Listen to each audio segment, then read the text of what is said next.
En este video definiremos el concepto de base. De acuerdo con la definición 7, un conjunto finito de n vectores constituye una base para un espacio vectorial si se cumplen dos características. La primera de ellas es que ese conjunto de vectores sea linealmente independiente, y la segunda es que ese conjunto de vectores genere a V, donde V es un espacio vectorial. Aunque no lo habíamos enunciado formalmente, ya habíamos estado trabajando con bases. Un ejemplo claro fue lo que tratamos en el teorema 12, donde dijimos que, pues dado un conjunto de n vectores linealmente independientes en Rn, estos generaban a Rn. En otras palabras, y ya adaptándolo al concepto que acabamos de introducir, pues podemos decir que todo conjunto de n vectores linealmente independiente en Rn forma una base o es una base para Rn. En Rn podemos definir el siguiente conjunto de vectores, que como puedes observar, pues son las columnas de una matriz identidad. Y como son las columnas de una matriz identidad, pues de antemano sabes que su determinante será una cantidad distinta de 0. De hecho, su determinante tendría que ser igual a 1. Este conjunto de vectores, al que vamos a denotar de esta manera, como E1, E2, E3 y así sucesivamente, hasta que llego a E subíndice n, es un conjunto linealmente independiente, por lo que acabamos de comentar, y además constituye una base en Rn. Esta base especial va a recibir el nombre de base canónica en Rn. Veamos algunos otros ejemplos de bases. En el ejemplo 41 recordarás que ya trabajamos este conjunto de polinomios y habíamos mencionado que todos ellos eran linealmente independientes, o sea que para ser una base pues ya cumplieron la primera característica. Ahora, la segunda debe ser que este conjunto de polinomios o monomios dé lugar a lo que es el conjunto de polinomios de P subíndice 3, es decir, los polinomios de coeficientes reales de un grado menor o igual a 3.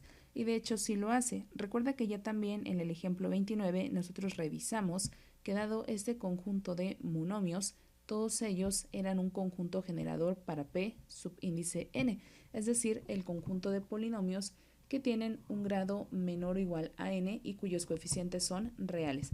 O sea que si aquí yo observo, pues en efecto tengo los elementos que van de 1 hasta x cúbica. Por lo tanto, este conjunto sí me está generando a P subíndice 3.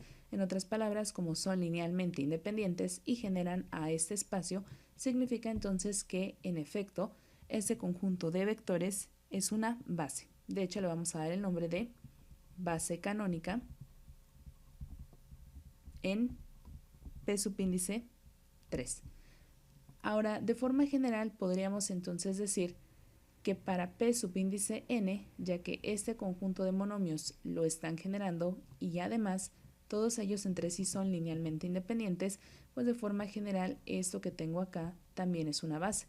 De hecho es la base canónica para P subíndice n. Veamos otro ejemplo más. Este conjunto de matrices de 2×2 ya lo habíamos trabajado también en un ejemplo anterior, por ahí fue en el ejemplo 30. En ese ejemplo 30 vimos que este conjunto de matrices generan a las matrices de 2×2, matrices cuadradas de 2×2. O sea que ya se cumplió la primera característica, están generando a este espacio. Pero faltaría verificar que en efecto, pues entre ellas sean linealmente independientes. De acuerdo con lo que ya definimos en videos anteriores, pues yo debería mostrar entonces que la suma de esas multiplicadas por ciertos escalares me da como resultado la matriz 0. Es decir, voy a plantear la relación que tengo aquí abajo. Y si yo procedo a hacer operaciones, me va a quedar C1, 0, 0, 0. Aquí voy a tener 0, C2, 0, 0. Aquí vamos a tener 0, 0, C3, 0. En esta parte vamos a tener 0, 0, 0, C4. Y todo esto igual a la matriz 0. Hay que comprobar esta igualdad. Y si yo procedo a sumar todas las matrices que tengo acá, en automático me va a quedar la siguiente: C1, C2, C3 y C4. En efecto, si yo por ahí establezco la relación correspondiente para cada uno de estos elementos, pues voy a obtener que en efecto C1 es igual a 0, C2 es igual a 0, C3 es igual a 0 y C4 es igual a 0. Obtuve la solución trivial. Y como todos estos elementos son entonces iguales a 0, se cumple la definición de independencia lineal y por lo tanto se cumplió la otra característica. En efecto, este conjunto de matrices son linealmente independientes y como generan al conjunto de matrices de 2 por 2, puedo decir que estas matrices constituyen una base para este espacio. De hecho, podemos decir que esta es la base canónica para las matrices de 2 por 2. Veamos otro ejemplo. En el ejemplo 44 se me pide encontrar una base para el conjunto de vectores que se encuentran en el plano 2x menos y más 3z igual a 0. Eso ya sabemos que es un espacio vectorial. A este espacio en este momento lo vamos a denotar como pi y van a ser entonces el conjunto de vectores de la forma x, y, z, tales que 2x menos y más 3z es igual a 0. Bueno, para que yo tenga un conjunto de vectores que constituyen una base, recuerda que se deben cumplir dos características: que ese conjunto de vectores sea linealmente independiente y la segunda es que generen a nuestro espacio. Bueno, primero vamos a proponer el conjunto de vectores que van a dar lugar a este espacio, es decir, a pi. Y para ello pues me voy a apoyar en la ecuación de este plano, donde 2x menos y más 3z es igual a 0. Si yo despejo, por ejemplo, a y en términos de x y de z, yo podré decir que y es igual a 2x más 3z. Y si a x y a z se les escoge de forma arbitraria, de haciendo que y dependa de estas dos, yo podría dar lugar a un conjunto de vectores que cumplirán con la forma x, aquí z, porque dijimos que se escogen de forma arbitraria, y y que depende de estos dos, es decir, 2x más 3z. Esto, a su vez, de lo que ya hemos visto en videos anteriores, se puede reescribir así, como la suma de los vectores x, 2x, 0, más lo que es el vector 0, 3z y z. O lo que también se podría escribir como una combinación lineal. Si yo por ahí retiro a x como un escalar, me quedaría x que multiplica a 1, 2, 0, más z lo retiro también como constante, es un escalar, y que me quede entonces 0, 3 y 1. Como puedes observar, este par de vectores que acabamos de proponer, es decir, 1, 2, 0, 0, 3 y 1, están generando a nuestro espacio vectorial, es decir, a pi. Entonces ya tengo la primera característica. Estos vectores generan a mi espacio. Ahora, la otra característica que debo cumplir es que estos vectores sean linealmente independientes entre sí. Y sí lo son, porque puedes observar que ninguno de ellos es múltiplo escalar del otro. De hecho, lo puedes tomar desde este primer elemento.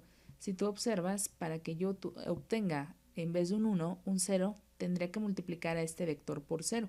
Pero al hacerlo, 0 por 1 es 0 y se cumple, pero los elementos restantes tendrían que ser ceros, lo cual no sucede en este caso. O sea que como no son múltiplos escalares el uno del otro, pues puedo decir que esos vectores son linealmente independientes.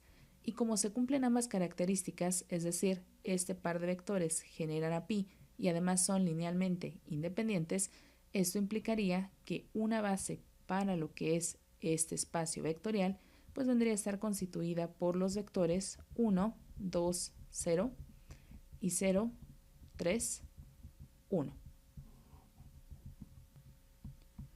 Una cosa importante a destacar en este punto es que si yo tengo una cantidad n de vectores que son base para algún espacio vectorial, entonces cualquier otro vector de ese espacio se puede escribir como una combinación lineal de dichos vectores. La pregunta vendría a ser, ¿puede escribirse de otra forma como una combinación lineal de estos vectores? La respuesta es que no. Es decir, de acuerdo con el teorema 13, dado un conjunto de n vectores que son base para algún espacio vectorial, existe un conjunto único de escalares tales que v es igual a la combinación lineal de estos vectores multiplicados por este conjunto de escalares. Es decir, que la representación o la combinación lineal que nosotros obtenemos es única para cada vector. Para finalizar este video, hacemos una observación más. Como hemos visto en los ejemplos analizados, un espacio vectorial tiene múltiples bases. Una pregunta que podríamos tener en este punto es que si todas las bases tienen el mismo número de vectores. Hablando de R3, la respuesta es que sí. Para que nosotros entendamos mejor esto, observemos que cualesquiera tres vectores linealmente independientes en R3 forman una base. Ahora, ¿qué pasa si yo tomo menos vectores? Por ejemplo, dos vectores que sean linealmente independientes. Bueno, si únicamente tomo dos vectores linealmente independientes en R3, yo ya sé que eso está formando un plano. y un plano no estaría en este caso formando en su totalidad a R3. Ahora, ¿qué pasaría si en vez de que yo tome menos vectores tomo más? Por ejemplo, 4 vectores en R3. No pueden ser linealmente independientes, porque si los 3 primeros vectores en el conjunto son linealmente independientes, entonces forman una base. Por lo que los demás vectores que yo haya tomado, que en este caso sería el cuarto vector, tendría que expresarse como una combinación lineal de los primeros 3, lo que entonces haría que ese conjunto pues no fuese linealmente independiente. En otras palabras, todas las bases en R3 contienen 3 vectores. Esto se resume con el teorema 14. Dados un par de conjuntos de vectores que son bases en un espacio vectorial, entonces M es igual a N, es decir, cualesquiera dos bases en un espacio vectorial tienen el mismo número de vectores. Por este video es todo, se te queda a ti de tarea realizar el conjunto de ejercicios que vienen en la caja de descripción de este video.